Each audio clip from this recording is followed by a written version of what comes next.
So as some of you know, I'm Connor McCaskey from Dobil Laboratories. And I'll just go over a little bit about Dobil real quick. So this is our 50th year in business, which is pretty exciting when you think about all the companies that have come and gone in the last 50 years. This last year we dealt with the pandemic, and, in previous years, there was always something to contend with, but I'd like to think that we've weathered the storm pretty well, and we've done a great job of staying relevant and doing good for our clients and treating everybody, as like they're part of the family. So, Dobil has multiple different verticals that we deal with. I'm on the Pro AV side. We have fire security, K through 12, door access, paging. We deal with live events, which obviously is struggling in a big way right now. You're starting to see them creep back into the fold, but I think it'll be a little while before we get that side of the business fully operational again. So, so that's the short and quick of Dobil and myself. I will throw it to Mike Reilly from Barco. He can give his quick little intro, and we got a lot of really good content to cover today. So if you have any questions, please don't hesitate to put them in the chat and we'll get to them. Thanks. All right. Hey, great, Connor. Thank you. And thank you, everybody, for coming. So, as Connor was saying, what I'd like to do, or we'd like to do, I should say, is kind of as we kind of go through this time, and we want to thank you for it, is we'll just take a pause. And I'm on a single screen, so I'm just seeing nothing but the PowerPoint here. So I'm kind of blind. So we're just kind of work with Connor. We'll just, hopefully we can get some questions and have a dialogue. Nobody wants a monologue, right? At least I don't want to give it the whole time. So, but yeah, that's great. If we can get some people with some questions, there's no dumb question, and we can always be reached afterwards as well. But a lot of times I like to just kind of start just kind of confirming who Barco is. And Barco is kind of a tech company that nobody knows about. We're over 80 years old, based in Belgium. Barco actually stands for Belgium American Radio Company, which is kind of funny because we don't do anything with audio right now, right? Or little.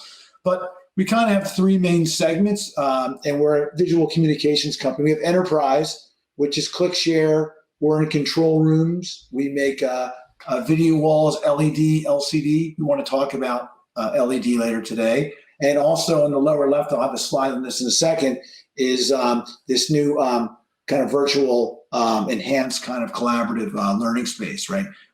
In the entertainment section, just like what Connor was saying, we're huge. We make the IMAX projectors. We make digital cinema projectors, over 50%.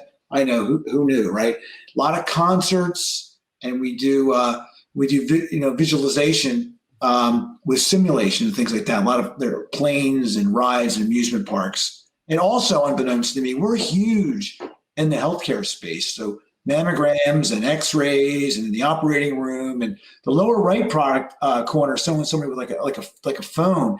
We have this new software where we can kind of do extra searching and seeing if there's any kind of you've got any kind of like basal cells or whatever you have with your skin. So it's another enhancement for that. So, but the moral of that story would be to wear suntan lotion, right? But real quick on the virtual classroom. This is kind of giving you an example of where we've done some stuff with Harvard and some other of these schools, and they're looking for ways to kind of rebrand themselves or bring students into the classroom. So in this case here, this instructor is doing all this, and he or she can do it without having a technician like in our lower right-hand corner. So it can be this kind of immersive space where each one of these individuals that you can see on these displays has a camera looking in from that viewpoint. There's also a speaker for that individual coming in from that viewpoint as well. So in this complete virtual session with the instructor, he or she can hear the student, whoever they're working with, from whichever direction they're coming in. So if someone's coming from this side of here, they can look over and talk to them. So it's really powerful. And if anyone's interested, let us know. Just to jump in there too, Mike, University of Pittsburgh has a smaller scale room of this installed in the business school, and they are not that they're open right now, but they are willing to let us bring some people through there with Barco to get a live demo. So anybody in the area wants to do that, please reach out to us. Yeah, and they're kind of looking to do it in two ways, Connor, too, right? Yep. Thank you for pointing that out. They're also looking to do it in a space like this. They've got kind of like a big U-shaped type of room, and they have students that kind of can't make it for whatever the reason might be. So they can kind of sit in the back row in a sense and kind of participate, talk, chat, see all the content, and be heard and be seen in the classroom as well. So that's another application for that. And actually, if anybody is interested, it's great. We can do something at Pitt, or we can actually do it virtually, where we have a very nice setup down in Atlanta at our headquarters, and we can set something up to give the full experience as well. So we have a team dedicated just for that. And obviously we worked with Dobil over at Pitt. So it's a great local example. And that's over at the business school, right? But it's definitely being used in corporate communications and everything else. So are there any questions in there at all, Connor? That was it. Nothing. So I think you're doing such a great job. Everybody's just downloading all the information you're giving, and we're doing good. I feel it, and I feel so much better with the confidence push there. So thank you. So moving along, what I'd like to talk about is kind of like hybrid meetings, the office space, and as far as the meeting space goes. And we have our new ClickShare conference, which will kind of tie a lot of this in. But just want to kind of talk about that. And it's kind of interesting as we're all, and I don't know where everybody's at right now. I, for one, am in my house. Connor, where are you at? I mean, I'm just outside of Pittsburgh in our headquarters here. Yeah. So Connor's in the office. So there are people going back to the office. And we're starting to hear a lot of places where they're planning on going back. So people are starting to go back. And I think a lot of people are starting to hear a lot of buzz. I'm having a lot of clients talking about going back. So clients want to go back. Personally, I got to get out of this room. I've had like minimal trips, but I'm going crazy. I'm used to going out and about and seeing people. So I, for one, am definitely looking forward to getting out for work and also socially. So it's happening, right? And then as we look at the overall market, this is a global viewpoint from Barco. So right now in 2020, last year, I should say, we had 42.5 million rooms, right? So if we go from bottom to top, we can see there were like 1.7 million rooms with an integrated codec, right? And then there were like 652,000 rooms with the room hub, right? And then there were like we'll call it 2.3 million with the SWAP, the software agnostic peripherals, right? And we'll touch on that, right? So those are rooms with cameras and everything else. You can see over here, I've got a bunch of cameras all over the place and speaker microphones. So if you think about a lot of the rooms out there, you've been seeing all these USB devices kind of dangling off of them, right? But if we look at the total 42 million space, such a small market share actually is equipped with video conferencing capabilities, right? And you can see the huge space here is 32.6 million. They just have a projector and display, right? So not even some of these USB peripherals, right? And then you can see there's 5.2 million spaces in here, which don't have anything, right? And that's not taking into consideration a lot of these ad hoc spaces. So people are like looking to meet in open space areas now and not going into these smaller spaces. So, and you can see these room categories are growing over the year. And you can look at this swap area, which is kind of what we want to talk about, is really kind of growing the most, right? So it's really a huge requirement in the marketplace, and it's out there, right? I think we're all experiencing it. I think right now everybody is already using their computer on a video conference on their own. And as you can tell, there are dogs in the house here, right? So we love dogs, we love cats, right? So and that's kind of what I was just saying, is that offices are going to need more video enablement in the spaces, and also that's going to require some audio as well, right? So couple kind of interesting stats here. I thought was kind of interesting. We did some research. So if I'm going to go right to left instead of left to right here, right? So 56% of people would like to use their own computer, right? Because people know how it is. Just today alone, we're on this call. I did a couple Teams calls because we're a Teams house. I had a Zoom call. And then when we do a big event type call, which we had today from Belgium, we did WebEx. So I'm using 4 different platforms today, right? And I know how to cycle through all those on my laptop. So a lot of people want to use their laptop, right? So that's 56%. If we go to the left, 8% want to use their phone. So a lot of times you're traveling, you're cool with that, right? And also 18% want to use their smartphone. So really we're saying like 81% of those of us out there want to use our own device because we understand how it works, right? And there's still 19% say, I kind of like to use what's in the room. But at that point, if you want to share what's on your computer, you're kind of back to your computer, your tablet, your phone, if you have the capabilities for that, right? So it's kind of an interesting viewpoint as to how people want to share, right? And this is another stat here, just saying, people people want a combination of office and home too, right? So that's, we're not going to go back the way it was. It's not like we went home for, winter break and then we came back and it's all the same, right? It's going to be different, right? And I think a lot of us, well, for a lot of people I talk to are looking for getting back to the office and getting out of the house a little bit more, right? So, so to carry on that conversation with this side, we're saying it looks like what we're hearing is it's going to be like a 3 days at home or 3 days at home and then 2 days at the office or whatever the vice versa would be, right? And then it's going to be hybrid meetings, right? So some people are in the office, some people are not in the office working for the same company. So people that might have been in the office are now going to be home, right? We're also finding that people are looking for more planned and structured meetings. So more of a schedule based, if you kind of think of things. I don't know about you guys, but I have back-to-back calls all the time. So people are really looking for people to come to the meeting ready to go, on time, have an agenda, and be ready to go, right? And once again, hosting from the laptop and usability, experiencing is key, right? Just having a good experience, tools easy to use. You're not trying to struggle back and forth. And once again, that's why it's easy to go with the computer. And that's kind of what this slide here is saying. It's over 1 billion people are using a Windows PC. Now, I don't want to take anybody away from the Mac people out there. I've got a lot of Mac people in my house here. But whether it's a Mac or a PC, it should be the same experience, just a different type of computer, a little bit of a different user interface, right? So with that said, this is kind of an interesting slide here. I just like the overpoint, but you talk about what's disruptive in the marketplace, and the hybrid, when we come back, the hybrid is going to be the big thing, right? So, and what is hybrid? What do we say? Hybrid is going to be where people are like myself at home and someone like Connor at the office, right? So that's going to be this overall hybrid meeting. So it's not going to be office location to office location. It's going to be a lot of people sometimes from the same office, same team, but not always going to be in the same room. So some are going to be working from home. And I think we've all realized we can still be very efficient at the house. So any comments? Anyone want to add anything or anything at all so far?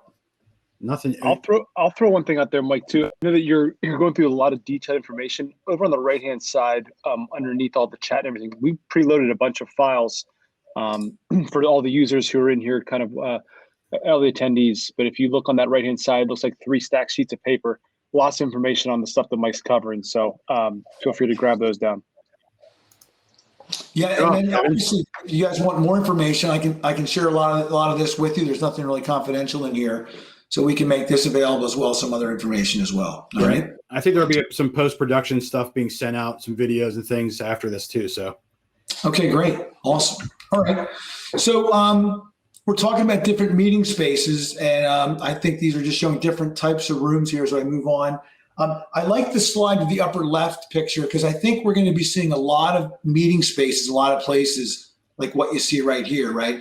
And the cool thing, if you're doing the video conferencing from your computer, all you really need is power. Like you're just rolling this card in here with a speaker, microphone, camera, all in one, connected to the display. Everyone's going Wi-Fi on their network, and they're able to go and do the meeting, right? So we're seeing a lot of people with flexibility and moving things around. So we're hearing a lot of buzz in some of the furniture manufacturers too, that a lot of these cart-like solutions are becoming very popular as well, right? So it's nothing wrong with having stuff rigid and installed in a room, but there is definitely demand and a need for some flexibility out there as well. All right. So when we talk about rooms here, this was kind of a neat slide. I saw this that we had in our little arsenal here. So I guess a lot of people are used to like, what's a room-based system, right? So a room system is it's like a Zoom room, or it's like a Teams room, or it's a WebEx room, or Google Hangout. So that room is kind of the equipment, the platform, the appliance that's in there. It's all geared towards one user interface, right? So the problem is if you've got a Zoom room, the question is, how do I transition over to a Teams call or a WebEx call, right? It's kind of hard to do, right? Sometimes you can't do it. It's just dedicated for that platform, right? So what a lot of people are looking for, and that's where this whole swap comes into, is just an open room concept, right? So the idea would be like, hey, you want to have a Teams, run Teams. You want to go to WebEx, you can just navigate through the meetings and using all that within your schedule and your calendar and just double clicking on the link and then away we go, right? So that's a big point of distinction as to what do you want to do in the room? How do you want to communicate? And even companies that say, hey, like I just said earlier, I said, hey, we're teams based, right? We're a teams company. But that doesn't mean that I'm getting invited to meetings that I'm not hosting and the client or somebody else wants to run the different application, right? So it's really important to kind of be thinking about, am I able to satisfy and transition from one application to another? So with that, any questions on that at all, Connor? Nothing yet. Okay. Let me just take another look here. All right. No. Is everybody muted or can people talk up too, Connor, or is it only in a chat? So the only people that can talk are me, you, and Kevin. Everyone else is via chat. Okay. All right. Well, I apologize for that, right? So as we're looking at these kind of rooms here, right? And the question is kind of like, how do I, working out of my house, like the gentleman on the left, how do I utilize the resources in the room to kind of make that happen? That's kind of the big question. How do I continue doing what I'm doing at the office? How do I have that same experience when I come in, right? Because when you're at your house, it's, maybe you've got a camera, maybe you've got a speaker microphone, maybe you're going through the display, you have your own setup here, right? And that's okay for one person. But when you start having a lot of other people, you start having mic pickup issues, where the cable connection is going to be at, like, can everyone see the screen, everything else, right? So that becomes the big obstacle. And that's kind of Connor's mission there, is to try to help people out and figure out how to resolve all this and make it where you can come in and connect real quickly, and how do we navigate around everything, right? So with that said, Barco has been doing the ClickShare for a while. So we came up with the ClickShare conference right when the pandemic started. And the idea is we can do all these different rooms and collaborations the same way you used ClickShare before, by plugging a button into the computer. But now what you can do is you can take these camera, mic, speakers, and everything else and plug them into the ClickShare unit. And then the ClickShare unit is going to pull those resources, the camera, the microphone, the speaker, and it's going to send that it's going to send that through the camera, through the codec. Let me back up. The computer's the codec. It's going to take those resources and pull them from the ClickShare. So you're not only sharing what's on the screen, but you're pulling in the camera, you're pulling in the microphone. It's bringing the far end audio back in, and then all that activity that's in the room, including the computer, gets sent to the far end, right? So it's making it where you don't really have to do anything. You just plug the button in, and then bing, bang, boom, away you go. You just tied everything in. All right. Any questions on that, Connor? No, I mean, I think it's just important to just point out that it's really agnostic too. We're not stuck. You're not stuck to only Zoom, to Teams, or whatever. I mean, we get certain people have certain ecosystems that they're working in, and your company may use only Teams, but you're going to have people that come in and out of that space that are vendors or other people that can't log into it, don't use it. And all this Barco stuff works with everything. So you're not stuck with one ecosystem, so to speak. Yeah. So let me just kind of show you this. This is an example, and this is kind of what you do if you just put like an all-in-one and connect it to a display. Now maybe the appliance has two outputs, like this one showing you here, right? So you're seeing the far end content on the far end on the left. You're seeing the content on the right, and you're plugged into a Poly or a Zoom all in one, right? So in this instance, in this space, you need to run an HDMI and a USB camera into the appliance, which then drives the displays, right? So you've got to bring the cables in, right? So that takes care of the person with the laptop. But what we've been doing for a long time in this is saying, hey, you still have that connection, but what we can also do is we can use the ClickShare to wirelessly bring in the computer video as the auxiliary input to this device, right? So that also gives me the ability of having a phone or a tablet, or maybe someone wants to use a Mac and a PC, and this individual is kind of driving the meeting. So we've got complete flexibility, but we still have to run a USB cable to the table, right? So the slide on the right here is saying, hey, we can do all that, but if we put a ClickShare conference in the mix, we're going to take that USB cable, plug it into that. we're going to take the HDMI of that box and plug that in. And then at the table, there's no cables. Right? So we're just using the ClickShare conference button, and we're keeping all this traffic off the network, right? So there's no real traffic on the network at all. So we haven't had any impact on the network whatsoever, aside from what the computer was already doing. All right. And anything pop up, Connor, or everybody's? No, I think you're just knocking it out of the park. Everybody's just, you know. All right. So this is just kind of giving you a visual of before with cables and then after with that, right? And we can even use Miracast and some other features I'll circle up. So that was kind of like, this is the slide. I'm going to jump backwards here. This is just kind of a basic 1 or 2 screen display, maybe an all-in-one or whatever, right?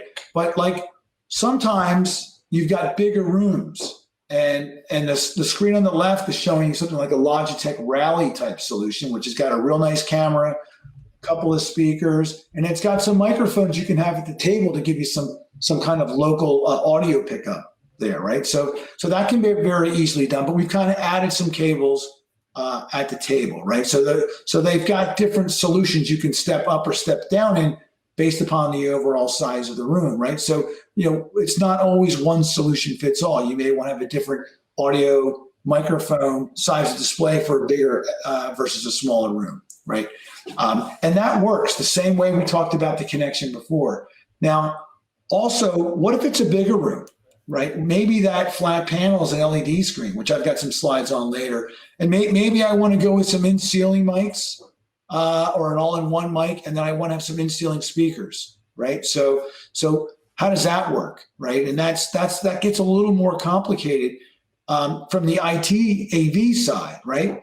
Even the one on the left, kind of running some more cables and making it work. But the cool part is the experience for the end user is the same, right? They can come in, they can plug the button into the computer, and then it pulls the resources in. In this case, they may have a bigger screen, and they're going to have this array mic in the ceiling, picking up everybody all over the place, and they're going to have set the appropriate speakers in placement, so it's not the sound of God coming in, but everyone's easily picked up, and everybody can hear the far end. Go ahead, Connor. We're doing good, Mike. Everyone's just soaking it in. There you go. All right. Yeah, but I think this is important to know that it can be a very simple system to something a little bit more complex. And I'll go into how that works, right? But as we talk about these different solutions, we talked about Logitech and some other ones, but there's a lot of solutions out there, right? And not every company has the same standards, or hey, we like to use this or that, or we're poly people, we like Shure, we like QSC, and so as we start connecting a lot of things together, now I'm probably older than a lot of people on this call, right? But I remember a day where you didn't know if it was going to work, right? You like crossed your fingers. I hope this thing works that we're building here, because it's always a kind of a custom build for that locations, and things keep evolving and keep changing, right? So Barco has got over 200, I think it was like 230 something, and we just updated the firmware yesterday. So it's over like 300 different appliances that you can plug in here and get it to work, right? So, I was asking Connor, he's like, we were talking about what cameras do you have? Like, he's got a Hudley cameras. You can see Hudley's here. I've got a Logitech here. I've got Jabra.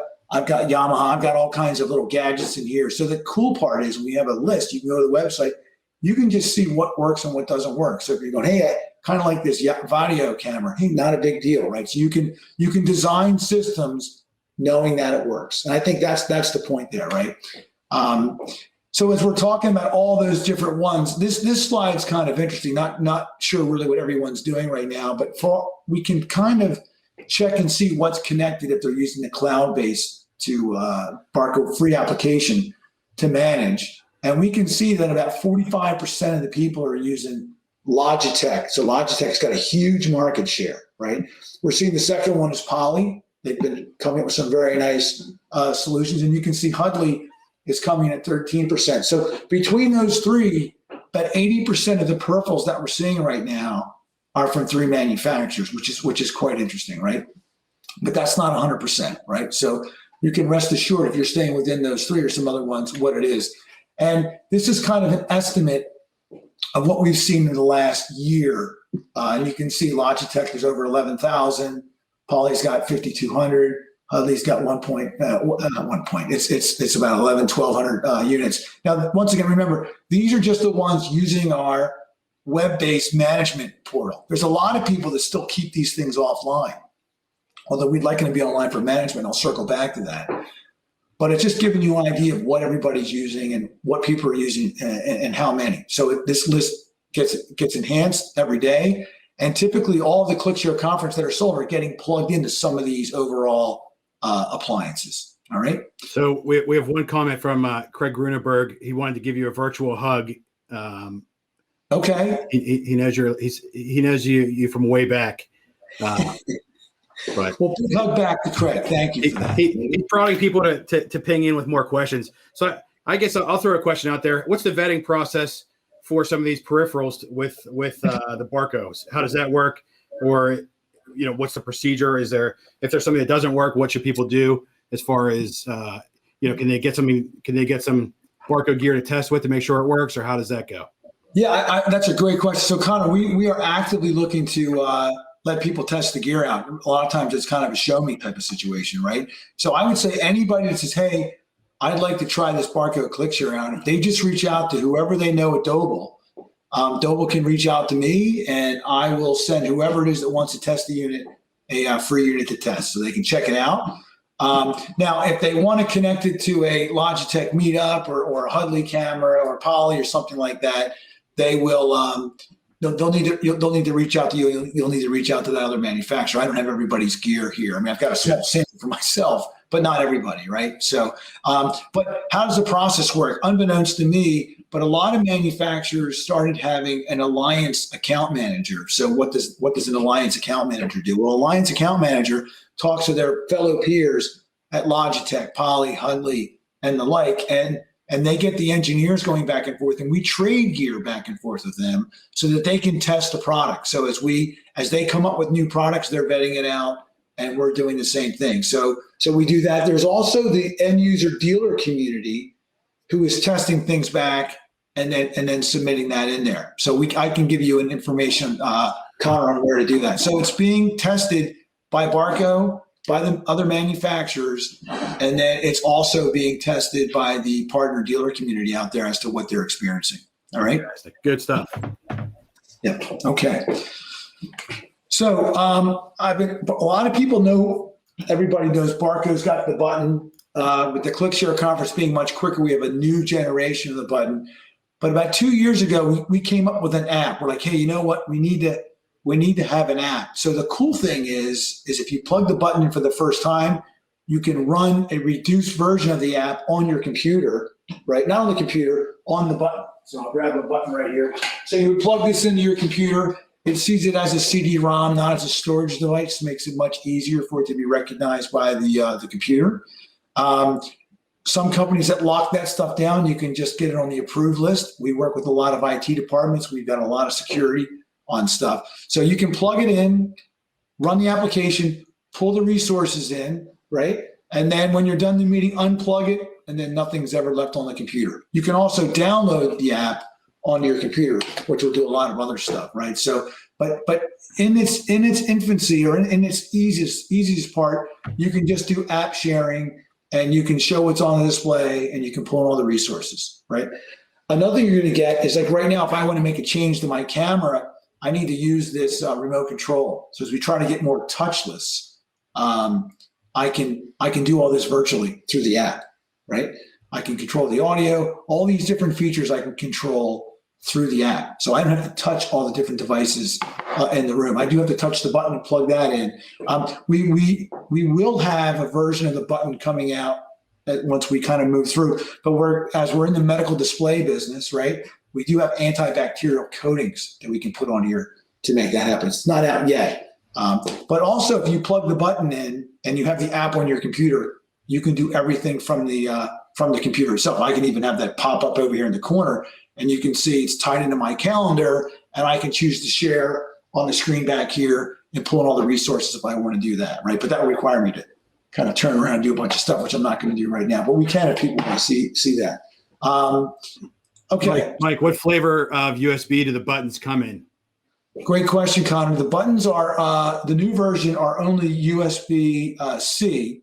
We're 2.0, and you can use any generic adapter that you want to make it an A if you want. But we are seeing that computers are not going with A anymore. Everything's kind of going C. So that's where we're at. Great. That was a great question, Connor. Was that yours or did somebody send that in? Well, it was one that I had in my pocket. I was going through some notes I had here, so I figured I better just throw it out there. Well, that was a great one. Keep them coming. So, All right. All right. So we were just kind of going over this. So there's 3 ways to share. One's with the button. One's with the desktop app. We were just talking about that. The third one is we've been using Google Play or Chromecast, whatever Google's calling it. We've also been using AirPlay, which still works. But what we've done is with Android and then with Apple, we have a great app out now. And the nice thing is that app and everything will work across the older platform and the newer platform, right? So the older platform we're calling wireless presentation, which just takes what's on the computer app or on the PC, up or the button or the handle and send it up. Wireless conferencing is when we're pulling those USB devices in there, right? But we're completely secure, ISO 2701. XMS Edge is kind of Christmas for those of you out there, but it's a free platform, which I'll talk about in a minute, as to how you can manage it. So you can manage the entire portfolio. We can give you a bunch of analytics, and we're very eco-friendly as far as our carbon footprint. That's more of a company standpoint as well. We try to make sure the products are designed to draw minimal power as well. All right. Want to go through this real quick. So there's a couple different ways you can have it connected. So if you're looking at different types of wireless collaboration solutions, some of them that are app-based only require you to be on the network, right? So Barco, by using the button, time's not up, is it? Barco, by using the button, has its own Wi-Fi client built inside of it. So a lot of people, when they first use the product, you can see the red Wi-Fi is showing that the person using the laptop is using the button to communicate with the ClickShare unit. And the employee mobile and the guest mobile are connecting the same way. Now, in the employee mobile and the guest mobile, they can use their data plan or cellular plan to get out on the internet or go wherever they need to go, right? Provided they have one. Tablet, maybe not, but most phones do. And that leaves the employee laptop or the guest laptop to connect to the network of choice that they have access to and do what they want to do. So that's where a lot of people say, hey, ClickShare, it's great. It's kind of off the network, right?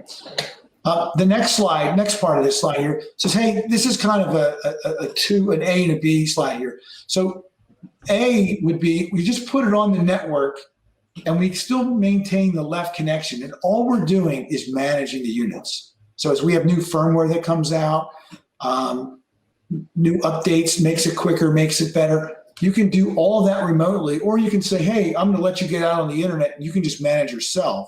And then if there's an update that goes inside, which always will coincide with the button with the base unit, you can just, when you're using the button, it'll automatically get updated. So the idea here is you don't have to walk back into the room to keep the base units updated, right? And you can also get a lot of analytics. Now, if your IT is in a giving mood, your employee using a mobile or your virtual employee over here that's in the office, mind you, Wi-Fiing in can use the app and come through and find the ClickShare base unit that way, all right?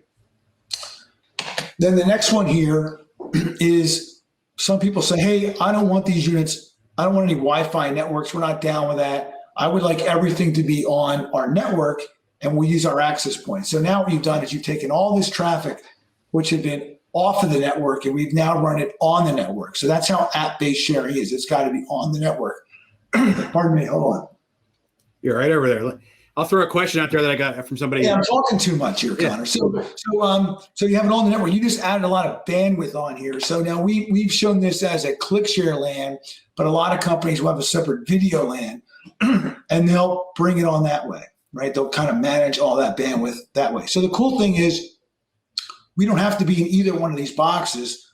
We can be in any one of them that the client wants, and we can evolve with them too. A lot of times people start all the way to the left and they move to the right as they have more units for management, or maybe they want to be more app-based, and we go that way. So go ahead, Connor. So somebody was asking if you had to talk a little bit more about Logitech and Barco partnership and collaboration. Yeah. So we've been working with Logitech about a year now. We actually have some bundles that we kind of co-approved because they've got like Zoom Room bundles and they've got Microsoft bundles or Teams. So we've been working with them quite a bit. And in a future slide, I'll be showing you how we'll also be able to manage those Logitech items as well, right? So as we talk about managing the base units, good example, I was at a large bank in Pittsburgh, as a matter of fact, and the guy had a Logitech meetup there. He's like, I don't like it that much. And I just kind of IP'd into it. I'm like, hey man, like you have like firmware 0 version like 1. That's not good. It's way past that. So I upgraded the firmware, and the guy's like, oh, this is much better, man. It's just like totally different product, right? So as much as the Barconians worry about keeping the firmware up to date, all these peripherals that we showed, they want that to be up to date too. And as do you, right? There's going to be newer computers, newer standards, newer algorithms, things that make that product better. So how do we better serve the client, the end user, or the person that's sharing that meeting? Well, that's keeping the stuff up to date, right? And that's keeping the Barco items and then the peripherals they connect to. So one of the nice things about keeping it connected, you're doing that. But we are working with Logitech, Poly, and a bunch of other companies on making sure the stuff works, we can manage it, and everything else. So there's a lot of co-marketing, co-branding, and co-communications going together. All right. So on the click share, Mike, can the presenter can you use presenter mode while you're sharing, or I don't know if I'm relaying the question properly here. So are you saying is presenter mode part of what Logitech has? No, not necessarily tied in with the Logitech, but just as far as the click share can. It says, can I use presenter mode with while you're sharing? So I guess can you have two separate, extended desktop and a regular desktop? Yeah. So what you can do now, if you're a Windows guy or gal and you have the app onto the computer, right? I could do an extended desktop. So what we call extended desktop is a virtual screen to the right. So I could take this PowerPoint and drag it over to my virtual screen to the right, and then that's what would be up on the screen. And then on my laptop screen, I would see kind of a smaller shot of that and then a preview of the next slide. So if that's what the question would be, for PowerPoint, you would be able to do that, or kind of decide what you want on the screen. I could have my email, which I wouldn't do right now, obviously, but you can have anything like that going. If that's your question, the answer is yes, you can do that. I think that covers it. Okay. All right. So if it's on the network and everything else, the question is there's kind of 3 ways to do it. One way is you can just let the units just go out and you set up an account at Barco with our XMS cloud, and then you just go out there and boom, you manage everything through the cloud. Now, not everybody's okay with that. Some people say, I don't know. We're going to kind of want to have like a gatekeeper in here. So we have an appliance, or you can use a virtual server, and you can allow all those units to be connected to that and then go out on the internet that way, and that's managed, right? Or you can say, hey, we're not down with that at all. We're completely on-prem. We'll go with the appliance, or we'll go with the virtual server, and we'll have everything on-prem, and then we'll upgrade and manage those devices as we see it, all right?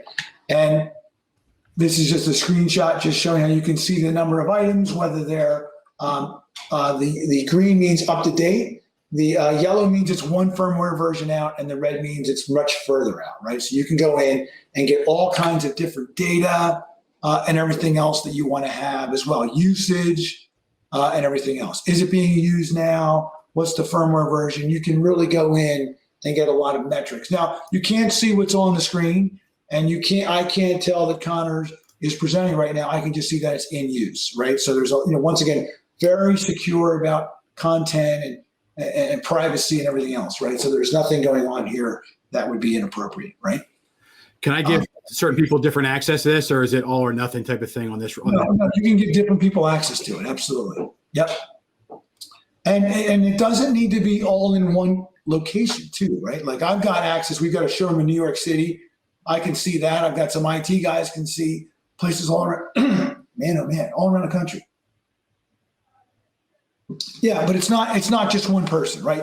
The admin can set view rights for different people at different locations. All right. Okay. All right.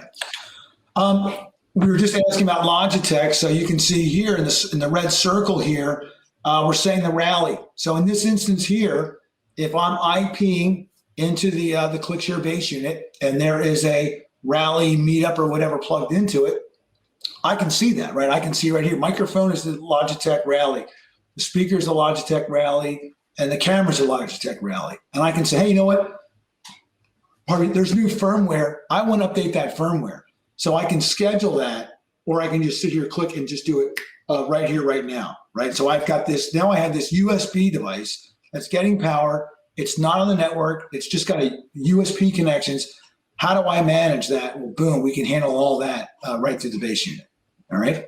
And it doesn't cost you anything extra. And right now you're seeing the ClickShare user interface, which you just IP into, or if you're back here managing, I can go into the devices and I can dig down into the location that I want to, and then go in and see what I want to do, and then manage not only my base unit, but also the peripherals, all right?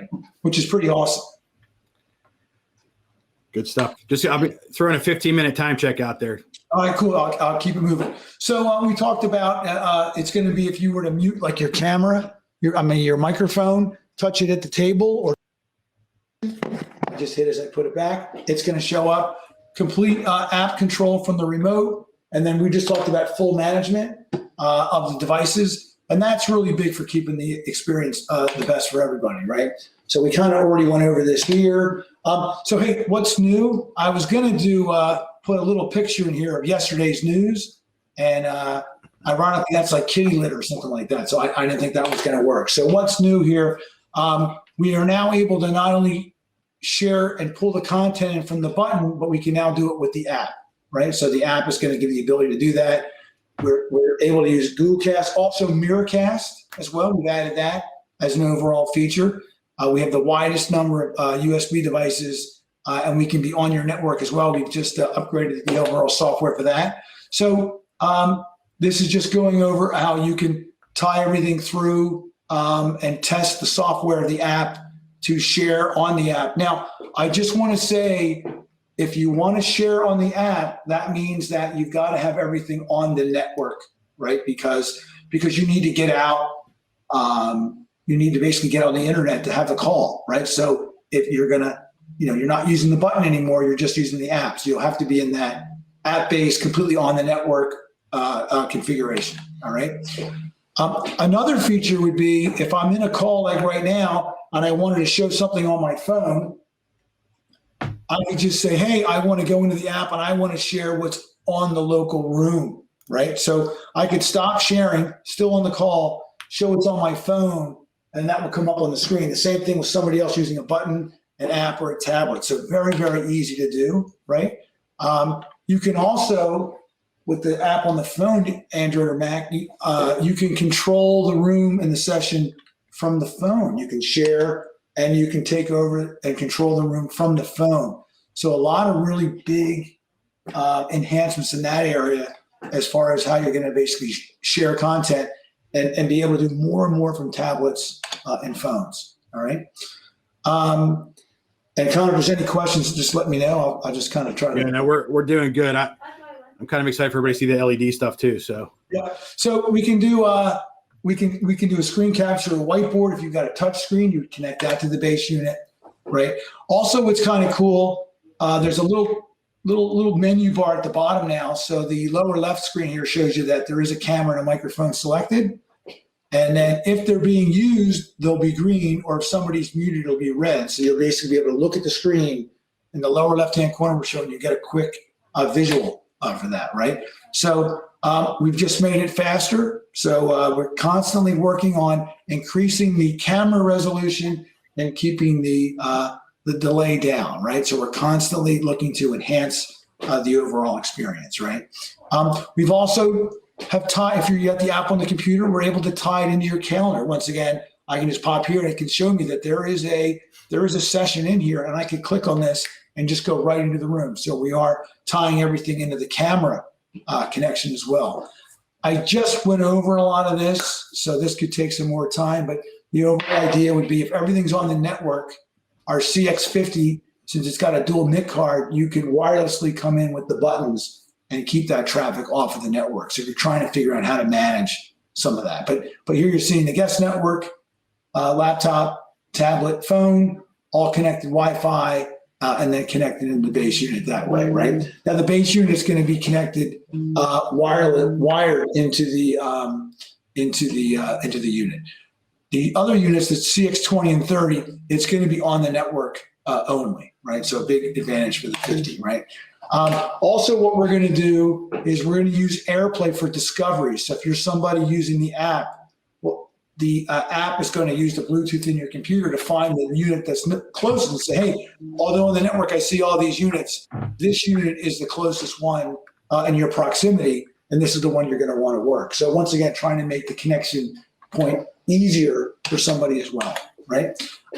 We kind of already went over this slide earlier.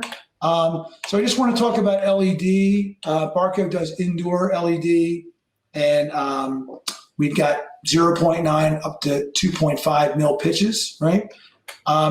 If you're doing LED, the question is kind of like how close are you going to be based upon the pitch size. So the smaller the pitch, which is the center, this pixel to this pixel, both horizontally and vertically, is going to dictate the size. So the smaller the pitch, the more expensive it is and the higher resolution it will become, all right? So there's a lot of companies out there talking about bundles. We have bundles, but you can see like a 3x3 0.9 will give me 1920 by 1080, and a 4K will be 6x6. You can see as you go up in resolution, you're going to go up in size of the display. Now, these displays are 27.5-inch diagonal, so it's roughly 2 inches wide by a little over a foot tall. So you can see a 4K resolution at 0.9 is going to be basically, it's going to be 12 feet wide by almost 7 foot tall, right? If you go 1.2, it's going to be 16 feet wide by 9 foot tall. So you're becoming to talk about a large screen, right?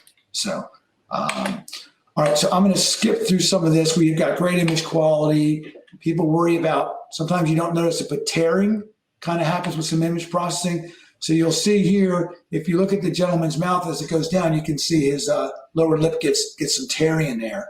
So sometimes that's a thing. So all LED is not the same, right? Would be my overall comment on that, right? There we go. This is a slide here showing you the speed of how it runs, and we skipped through that. But my computer is choking here. This is showing you we have our own Infinipix processors, and this should have shown the better quality. We also have a patent on eye fatigue, which is on the right. So if you're looking at it for a while, you can get eye fatigue, and it can be too bright, right? So, so just real quick, when you send a signal, we cut everything up into 1920 by 1080 chunks. So you would have if it's just 1920 by 1080 like this one here, it would just be 4 Cat6 cables to the rack, and you would be good to go. If it's 4K, we would need to cut it up into 4 1080p pieces, and then that would all be stitched together as one wall. If it's a real big wall, you can see here we cut it up into 7 different pieces, and then we send it out. So sometimes you're going to need an image processor for that, right? So let's talk a couple applications. Here's one that we have that we did in DC, and it's in a conference room. So it's the 0.9 6x6. It's a 4K resolution screen, and what we did was we have a camera here in the corner. Now the one that we wanted fell off the truck with UPS or FedEx from Vadio, so we're waiting for a replacement. But we've got a Shure microphone in ceiling up here, and then we've got the ClickShare here. So they can do video conferencing, show whatever they want in the space very easily. They can do regular presentations, they can do video conferencing, all very, very easy. They just turn the system on and then boom, away it goes. All right. Is the power at the wall for these LEDs walls, Mike, or is it remote power somewhere else? Or yeah, well, no, it's power at the wall. We power in columns, and we can power up to 7 displays with a 110 outlet. We can power from the top or the bottom, and we can get like a whip cable on there that can be like 60 some feet away. Okay. All right. you just would, in this case, you would power this column, and then it would, the top or the bottom, and it would power the whole column. All right. Perfect. This is one we did in another space for a large financial company. We have a simulator one, but this is basically they wanted to be 12 feet wide, but the ceiling height was only 8 foot tall, so we could only go so tall with it. So we kind of have this 2280 by 1080 resolution, right? And we've got a Zoom PC. So Zoom PC has 3 outputs. So now we're talking application with 3 outputs. It's not like I'm at 3 different sources. The Zoom PC can have 3 outputs, right? Or maybe you're doing something with 2 outputs, right? Like a regular appliance or whatever, right? We also have a Sennheiser, a ceiling mic array, and we've got QSC kind of doing all the signaling in here in the audio as well. So this is what the room looks like, right? So this is in New York City. You can see lots of windows here. So we had this kind of oblong kind of odd shaped screen, right? Not a native 16 by 9 aspect ratio screen. So, and we knew we had Zoom that had 3 outputs, but people wanted to use 1 or 2 based upon the overall configuration. So we kind of had to get together with the client and say, well, what do you want? And they said, well, hey, I'd like no scaling as one source. And that's what you have here. So this is my computer on the screen, no scaling. And they said, well, hey, maybe I want to cover the whole screen. So then you got to scale it. You got to stretch it out. So here's my same slide in that configuration, right? And we're doing all of these layout changes by just pushing a button on a QSC touch panel. Now, what about if I've got a video conferencing application? I've got near end, far end with 2 cameras, or I want to have 2 computer sources or something like that up there. Well, I can do that here. Now, in this application, I'm in that Zoom call. I'm showing my laptop screen on the right, and you can see this room has 3 cameras. So you're kind of seeing each one of those 3 cameras. And the Sennheiser mic will actually go in and spot on and pick somebody up. So one camera's on me, one camera's on Greg, and the other camera is giving me all the settings in the room. So now I've kind of got that kind of configuration, right? Another one is saying, hey, maybe a little bit bigger with 3 sources, still with 1 content bigger. Another one here is like, hey, I don't want any scaling, and I want to have 3 images, all 3 sources across the screen. So this is Greg's house up in the Adirondack Mountains, and you can see the other settings in here as well, right? Here's some scaling, 2 bigger, 1 smaller, right? So all these different layouts based upon the overall meeting that they're going to have, right? So, and once again, this is all these pictures were done during the pandemic, obviously, and they were done with a Zoom room, a small little appliance with 3 HDMI outputs is how that's working. Here's just another example of that as well. So, based upon the layout, the application, and what they're looking to do, there's a lot of variables in here, right? So, and once again, we've got 3 cameras, we've got a ceiling mic, we've got ceiling speakers, we've got like a little touch panel in here. Now, one of the other options, which I didn't show, was I could do click share in here as well. So although it's a Zoom room, we have the ability to do an alternate and use the click share to do a Teams call if we want to do a Teams call. All right. So that gets me to the end here at 5 up. So Mike, you're impeccable in your timing, because I was sitting here with my finger to unmute myself to let you know that we had about 5 minutes left to the top of the hour, but nailed it. Well, Leah told me to be prompt at 5 of to be done for questions so people can transition to the next one. So I always like to follow instructions. I do want to call out, there was a comment in here too, and I could just even see it, that patching all those different screen sealing, you looked at all those complex builds and everything like that, looked super seamless. I mean, couldn't tell that you couldn't see the lines between the panels, couldn't tell you that stuff, and just really pretty impressive stuff. Well, thank you. And I think the good part here would be that's what Dobil does, right? That's Dobil would do that. So if somebody's looking for how do I do those complex rooms, I think that's the best part of that. That's what Dobil does, right? So if you've got a simple room or a complex room, they can tie all these different resources together and then hand that off to you guys for an easy to use solution. So the cool thing too on the one in DC, that's at a company called CertaPath. So that's being used by people that come in there for meetings and connecting all the time. The one in New York City that I showed you is at the Swedish Chamber of Commerce, where that's being used by a bunch of small Swedish companies that are in this space, kind of a WeWork type thing with people coming in globally and everything else. So those are real working spaces. And I think that's the key, is that these are being used by different people all day. And I think that's kind of part of the power, is that it can be that easy to use, and you don't have to have an engineer sitting there managing the room if it's designed correctly. It can be simple or it can be complex, but you can have the same experience and the same quality based upon how it's configured.